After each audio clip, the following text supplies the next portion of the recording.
If I may, first of all, express my appreciation to the Apostolic Choir.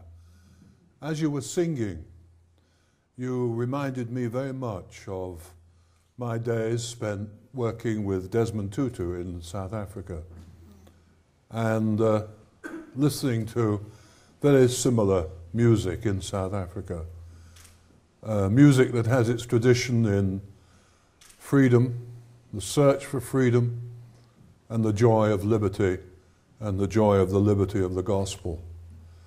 And as he was singing, I thought how wonderful it would have been if Desmond had been here this morning to listen to that. I know what he would have done. He'd have jumped off this stage and joined. But it also reminded me of something I used to think about when I was in captivity. And I used to say to myself, music has the capacity to breathe a certain harmony into the soul. And you certainly, this morning, have breathed a certain harmony into our souls. And thank you for that. And speaking also as president of the International Musical Eisteddfod in Llangollen in North Wales, I hope one day you'll find your way to that great musical festival which brings choirs from all over the world. And I know if you do come to it, you'll get a very warm welcome. So thank you. It's a great pleasure to be with you today. This is the second 100th birthday that I've celebrated this year. The first one was for my mother-in-law, who was 100 just the other day, born in 1910, just 1 year before the Haze. And we had a great celebration. She lives in Belfast, and the whole of our family gathered in that city to celebrate her birthday.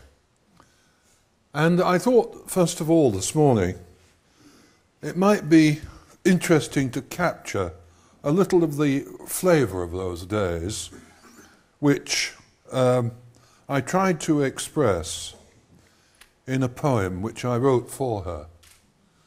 And I thought, although it was written for her especially, I thought I'd share it with you because it captures, I hope, something of the flavour of those days, the end of the Edwardian era and the beginning, just before the beginning, of a whole new phase in our history as an island people.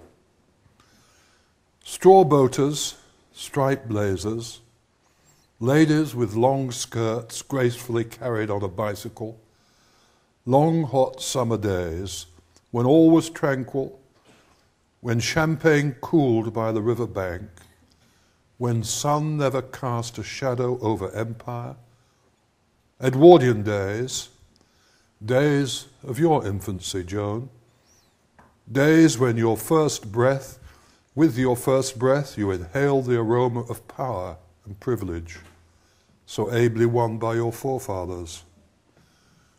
Who was to know that empire was fading, that boaters would give way to iron helmets, that those who gracefully travelled the towpath would now roll bandages for their wounded lovers?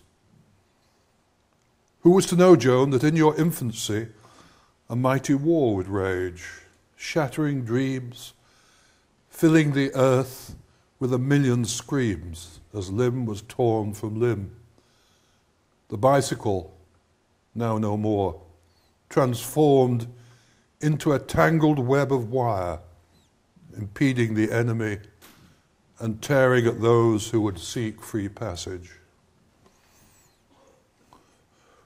Who was to know the promise of war to end all war was but empty rhetoric?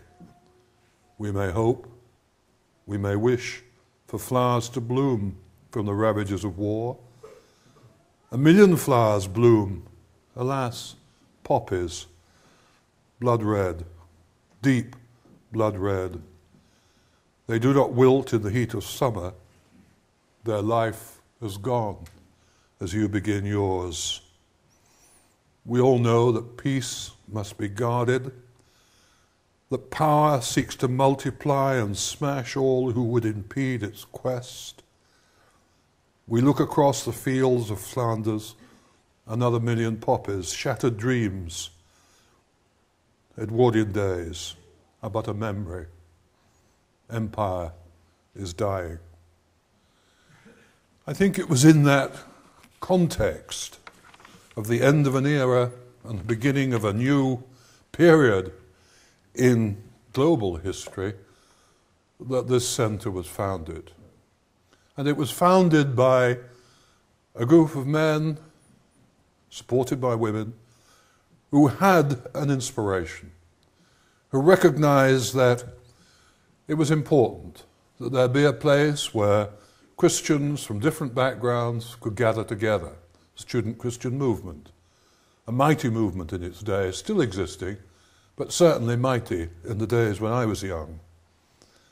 Incorporating people such as T.S. Eliot, the great writer and poet who came here, John Betjeman, who came here. There's a string of names of people who've been here when they were young men and young students, and no doubt benefited from that.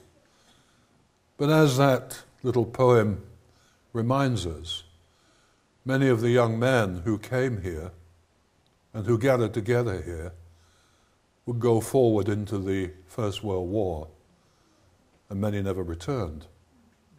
And one can only speculate and wonder what this place meant to them when they were young, and how it may have shaped and influenced their lives as they step forward into life, an uncertain future, and for some, a life that meant premature death.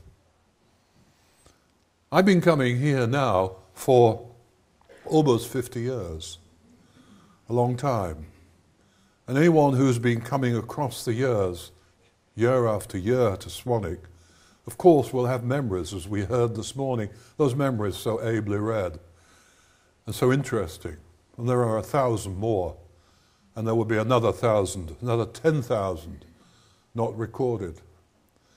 But those memories, my memories, of course, will be shared by many here who remember pre-1984, when the great autocratic, benevolent, wonderful leader Wally ruled the roost, when the produce and vegetables were taken from the farm, and when in the evening Wally would make his final appearance of the day, to the relief of some and to the delight of others, he would announce what was to drink for the evening drink.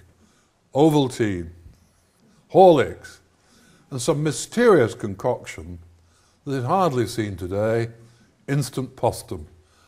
I never took it. I'm sure some must.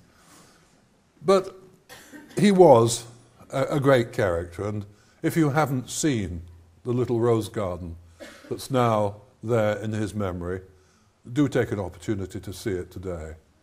It's a fitting tribute to a man who was a unique character and who saw this place through days of difficulty up to today, when really it is remarkable and thriving. Of course, in Second World War, it became for a while a camp for prisoners, German prisoners. And one of the staff was telling me today he'd worked here for 5 years before he ever knew of the escape bid and the tunnel, which is just at the top by the Derbyshire Suite.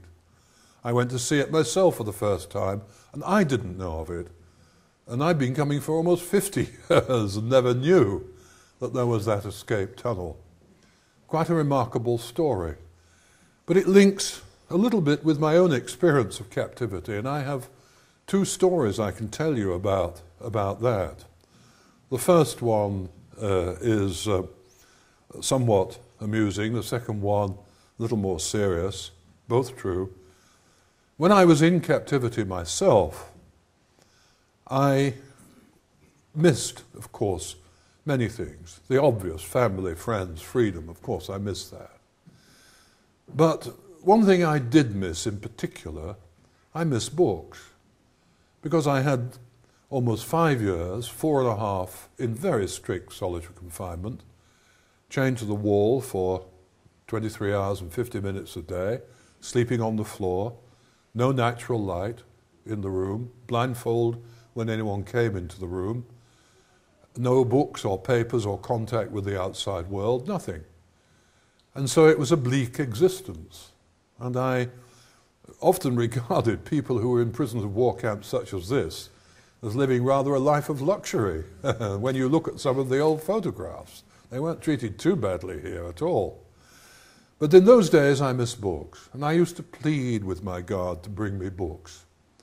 And they wouldn't. They said, "We've never read a book in our lives, why should we give you a book?"